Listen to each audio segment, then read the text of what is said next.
നമസ്കാരം. ASHA shorts travel മെമ്മറീസിലേക്ക് സ്വാഗതം.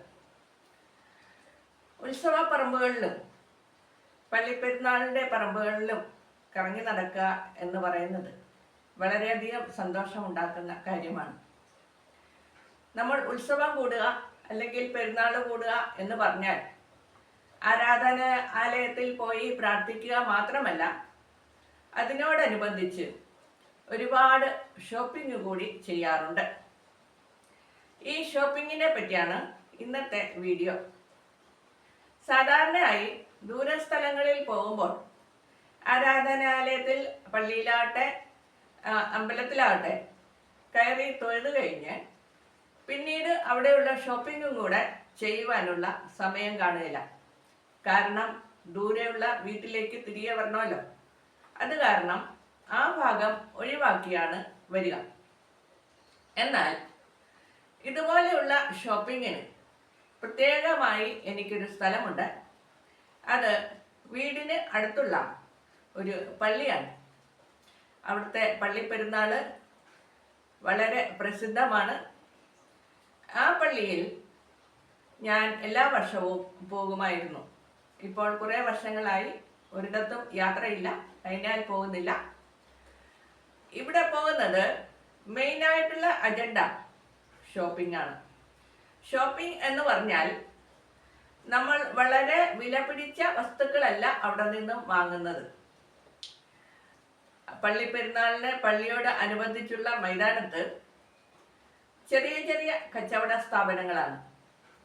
താൽക്കാലികമായി കെട്ടിയുണ്ടാക്കിയ ടാർപോളിൻ ഷീറ്റ് വെച്ച് ഉണ്ടാക്കിയിരിക്കുന്ന കച്ചവട സ്ഥാപനങ്ങൾ ഇതുപോലെയുള്ള ഉത്സവ പറമ്പുകളിലും പെരുന്നാളിൻ്റെ പറമ്പുകളിലും മറ്റും കൂടുതലായി പോയി കഴിഞ്ഞാൽ ഒരു മാസത്തേക്ക് കാണും.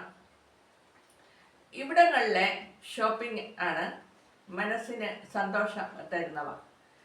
നമ്മൾ ടൗണിലുള്ള ഒരു കടയിൽ പോയി ഒരു സാധനം വാങ്ങിക്കണമെങ്കിൽ ആ സാധനം മനസ്സിൽ വിചാരിച്ചാണ് നമ്മൾ പോകുന്നത്.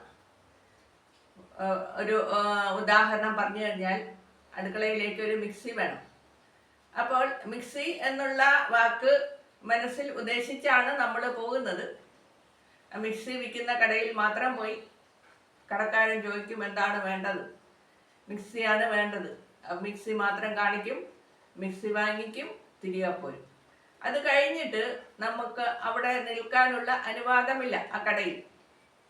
എന്നാൽ പള്ളി പെരുന്നാളിൻ്റെ മൈതാനത്തെ ഷോപ്പിംഗ് അല്ലെങ്കിൽ ഉത്സവ പറമ്പിലെ മൈതാനത്തെ ഷോപ്പിംഗ് ഇതുപോലെയല്ല. നമ്മൾ മനസ്സിൽ ഒന്നും ഉദ്ദേശിക്കുന്നില്ല, ഇന്ന സാധനം വേണം എന്ന് ഉദ്ദേശിക്കുന്നില്ല.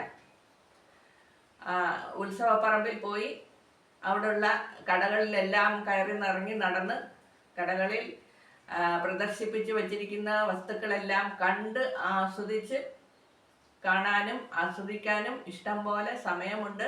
ആരും ചോദിക്കാറില്ല എന്താണ് ഇവിടെ നിൽക്കുന്നതെന്ന്, നിങ്ങൾക്ക് എന്താണ് വേണ്ടത് എന്ന് ആരും ചോദിക്കാറില്ല. വീട്ടമ്മമാർ പ്രത്യേകിച്ച് പാത്രക്കടകളുടെ മുന്നിലാണ് കാണുക.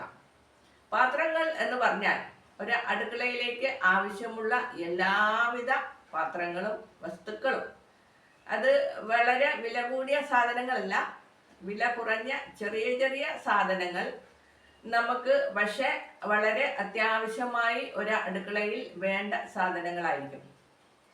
കപ്പുകളാകട്ടെ, ഗ്ലാസ്സുകളാകട്ടെ, പ്ലേറ്റുകളാകട്ടെ, അത് ചില്ലിൻ്റെയും ക്രോക്കറിയുടെയും പ്ലാസ്റ്റിക്കിൻ്റെയും, അത് കോപ്പ പോലെയുള്ളതും, കറിപാത്രങ്ങളും, ചെറിയ ചെറിയ ഡിഷുകളും, കത്തികൾ, തവികൾ, സ്പൂണുകൾ, അരിപ്പകൾ, മുറം, ചപ്പാത്തിപ്പലക, ദോശക്കല്ല്, അങ്ങനെ പലവിധ സാധനങ്ങൾ. എന്തെല്ലാം സാധനങ്ങൾ നമുക്ക് ഒരു വീട്ടമ്മയ്ക്ക് അടുക്കളയിൽ ആവശ്യമായിട്ടുണ്ടോ, ഈ വസ്തുക്കൾ എല്ലാം അവിടെ നിരത്തി വെച്ചിട്ടുണ്ടാകും. അപ്പോൾ നമ്മൾ അവിടെ നോക്കി നിൽക്കുന്നു, വസ്തുക്കളെല്ലാം നിരത്തി വെച്ചിട്ടുണ്ട്. ഒരു സാധനമല്ലേ എടുത്തു കാണിക്കാൻ നമ്മൾ പറയേണ്ട ആവശ്യമില്ല. ഇഷ്ടം പോലെ നമ്മൾക്ക് ആ സാധനങ്ങൾ കാണാം. അതിൻ്റെ കൂടെ ഒരുപക്ഷെ നമ്മൾ മനസ്സിൽ ഒട്ടും വിചാരിക്കാത്ത ഒരു സംഗതി ആയിരിക്കും കാണുക അതിൻ്റെ കൂടെ ഇരിക്കുന്നത്. അത് നമ്മുടെ അടുക്കളയിൽ ഉണ്ടായിരിക്കില്ല. അപ്പോൾ പെട്ടെന്ന് നമുക്ക് ആ സാധനം എടുക്കാൻ പറ്റും. ഇങ്ങനെയുള്ള സൗകര്യങ്ങളാണ് ഇതുപോലെയുള്ള ചിന്തിക്കടകളിൽ ഉണ്ടാവുക. അങ്ങനെ ഒരുപാട് സാധനങ്ങൾ, അടുക്കളയിലേക്ക് ആവശ്യമുള്ള പാത്രങ്ങളും കത്തികളും സ്പൂണുകളും എല്ലാവിധ സാധനങ്ങളും ഞാൻ ഈ മൈതാനത്ത് നിന്നാണ് വാങ്ങിക്കാറ് പതിവ്. അതെല്ലാം വാങ്ങിച്ചു കഴിഞ്ഞാൽ പിന്നീട് ഉള്ള കട എന്ന് പറയുന്നത് ചെറിയതായിട്ടുള്ള ക്ഷീണം തീർക്കുകയാണ്. ക്ഷീണം തീർക്കുക എന്ന് പറഞ്ഞാൽ ഹോട്ടലിലോ മറ്റോ കയറുകയല്ല. ഹോട്ടലൊന്നും ഇല്ല ഇതുപോലെയുള്ള മൈതാനത്ത്. അതും ഇതുപോലെയുള്ള ചെറിയ പെട്ടിക്കടകളാണ്. ജ്യൂസുകളാകട്ടെ, കരിമ്പിൻ ജ്യൂസ്, ചായ, കാപ്പി, അതിൻ്റെ കൂടെ ഉള്ളിവട, മുളക് ബജി, ഇങ്ങനെയുള്ള സ്നാക്ക് ഐറ്റംസ്. നമുക്ക് പെട്ടെന്നൊന്ന് ക്ഷീണം തീർക്കാൻ വേണ്ടിയിട്ട് എന്തെങ്കിലും കുടിക്കാനോ സ്നാക്ക് വാങ്ങി കഴിക്കാനോ ഉള്ള സൗകര്യം ഇവിടെ ഉണ്ടാകും. അതും കഴിച്ച് ക്ഷീണമെല്ലാം മാറ്റിക്കഴിഞ്ഞാൽ പിന്നീട് ഉള്ള കട നോക്കുന്നത് ചിപ്സ് വിൽക്കുന്ന കടകളാണ്. പള്ളിപ്പെരുന്നാളിന് മാത്രം കണ്ടിട്ടുള്ള ഒരു ചിപ്സാണ് ഉഴുന്നാട. പള്ളിപ്പെരുന്നാൾ അല്ലാതെ മറ്റ് ഒരു സ്ഥലത്തും, പ്രത്യേകിച്ചും ബേക്കറികളിലാട്ടെ അല്ല അമ്പലത്തിൻ്റെ ഉത്സവപ്പറമ്പുകളിലാട്ടെ ഞാൻ കണ്ടിട്ടില്ലാത്ത ഒരു ബേക്കറി ഐറ്റമാണ് ഈ ഉഴുന്നാട. ഉഴുന്നാട പേര് ഉഴുന്ന് ഉണ്ടെങ്കിൽ തന്നെ അത് കപ്പ വെച്ച് ഉണ്ടാക്കുന്ന ഒരു ഐറ്റമാണെന്നാണ് എൻ്റെ അറിവ്. എനിക്കതിനെ പറ്റി കൃത്യമായി അറിയില്ല. മോതിര വളയം പോലെ ഒരു വളയം, അതിന് ഉപ്പ് മാത്രമേ ചേർക്കാറുള്ളൂ, എണ്ണയിൽ വറുത്തെടുത്താണ്. പക്ഷേ ഇതിന് ഭയങ്കര രുചിയാണ്. പള്ളിപ്പെരുന്നാളിന് മാത്രം കിട്ടുന്ന ഈ വിഭവം ഒരു പെരുന്നാൾ കൂടാൻ പോയി കഴിഞ്ഞാൽ വാങ്ങിക്കാതിരിക്കാൻ പറ്റില്ലല്ലോ. അപ്പോൾ അത് പ്രത്യേകമായി വാങ്ങിക്കും. പിന്നെ ഉള്ള വിഭവം ഈന്തപ്പഴമാണ്.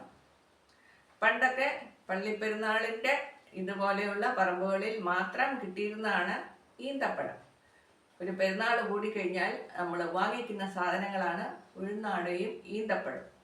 ഇപ്പോൾ ലുലുമാളും മറ്റും വന്നതിനാൽ അവിടെയൊക്കെ ഈന്തപ്പഴം തന്നെ പലതരം വെറൈറ്റികൾ ഉണ്ട്. അതുകൊണ്ട് ഈന്തപ്പഴമൊക്കെ ഇഷ്ടം പോലെ ഉണ്ട്. പക്ഷേ പണ്ട് കാലത്ത് പള്ളിപ്പെരുന്നാളിന് മാത്രമേ ഈ ഈന്തപ്പഴം കിട്ടിയിരുന്നുള്ളൂ. അങ്ങനെ ഈന്തപ്പഴവും വാങ്ങിച്ചു, ഉഴുന്നാടയും വാങ്ങിച്ചു, അത്യാവശ്യ വീട്ടിലേക്ക് ആവശ്യങ്ങളുള്ള ചെറിയ ചെറിയ സാധനങ്ങൾ എല്ലാം വാങ്ങിച്ചു. ചായയും കാപ്പിയൊക്കെ കുടിച്ച് ഉള്ളിവടയൊക്കെ തിന്ന് മനസ്സും സന്തോഷിച്ച് നമ്മൾ തിരികെ വരികയാണ് പെരുന്നാൾ കൂടിയിട്ട്. പക്ഷേ മറക്കാതെ ചെയ്യേണ്ട ഒരു കാര്യമുണ്ട്. പെരുന്നാൾ കൂടാൻ പോയി പള്ളിക്കുള്ളിൽ കയറി പള്ളിയിൽ ഒരു കൂട് മെഴുകുതിരി കത്തിച്ചില്ലേ? വീണ്ടും കാണാം അടുത്ത എപ്പിസോഡിൽ. നമസ്കാരം.